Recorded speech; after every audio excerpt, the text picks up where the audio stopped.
जब अस्पताल में संवल को होश आता है तो डॉक्टर फौरन पिया को अंदर बुलाता है। पिया दौड़ती हुई बेड के पास पहुंचती है। संवल इसका हाथ थाम लेता है। पिया रोते हुए कहती है, संवल, अगर तुम्हें कुछ हो जाता तो मैं खुद को कभी माफ़ न कर पाती। संवल हल्की सी मुस्कुराहट के साथ कहता है, जब तक तुम मेरे साथ हो पिया, मुझे कुछ नहीं हो सकता।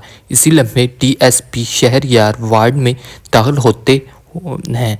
वो संवल के करीब आकर कहते हैं, मुझे साफ साफ बताओ, तुम्हें गोली किस पर चलवाने का शक है? संवल बगैर सोचे जवाब देता है, सर, इसके पीछे सेठ मूसा का हाथ है। इसके आदमी मुझे मारने आए थे। शहरयार इस बात में सर हिलाते हैं। ठीक है, अब इस केस की तशवीश मैं खुद करूंगा।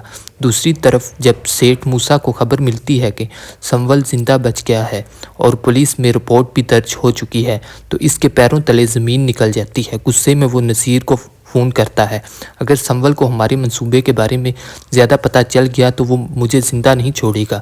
नसीर इसे तसल्ली देता है, फ़िक्र न करें सेठ साहिब, असलम अभी जेल में है, हमने सब कुछ संभाल रखा है। मगर दफ्तर के बाहर खड़ा अली यार इन दोनों की सारी बातें सुन लेता है। इसके चेहरे का रंग उड़ जाता है।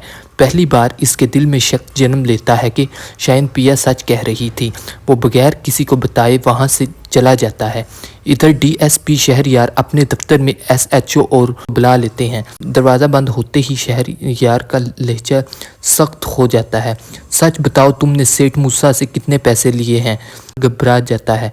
पहले खामोश रहता है, लेकिन जब सवाल सख्त होते हैं तो वो टूट जाता है। वो एक फ़ाइल मेज़ पर रख कर कहता है, सर, ये सारे सबूत हैं, गरीबों की ज़मीनों पर कब्ज़ा, जाली कागजात, सब कुछ मूसा के कहने पर हुआ। शहरयार फ़ाइल उठाकर गहरी सांस लेते हैं। अब हमारे पास मूसा के ख़िलाफ़ पूरे सबूत हैं, कल अदालत में इसका फ़ैसला हो जाएगा। संवल पिया की तरफ देखकर आहिस्ता कहता है, अब सच जीतेगा।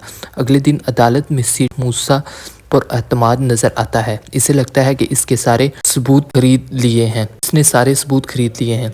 जैसे ही असलम साहब को अदालत में पेश किया जाता है, मूसा और भी खुश हो जाता है। लेकिन जब संवल का वकील एक के बाद एक सबूत पेश करता है तो मूसा के चेहरे की हवाइयाँ उड़ जाती हैं।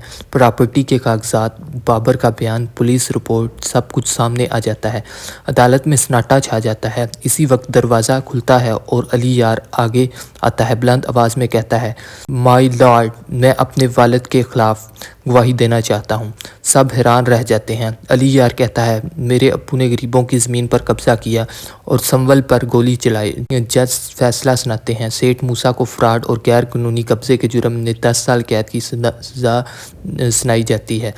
पुलिस फ़ौरन मूसा को हिरासत में ले लेती है, जबकि असलम साहब को जेल से रिहा कर दिया जाता है। अदालत के बाहर असलम साहब संवल का हाथ थाम लेते हैं। आंखों में आंसू लिए कहते हैं, तुमने हमारी वजह से बहुत तकलीफ़ें बर्दाश्त की, तुम्हारी जान भी जा सकती थी। संवल एहतराम से इन्हें गाड़ी में बिठाता है और सब घर पहुंच जाते हैं।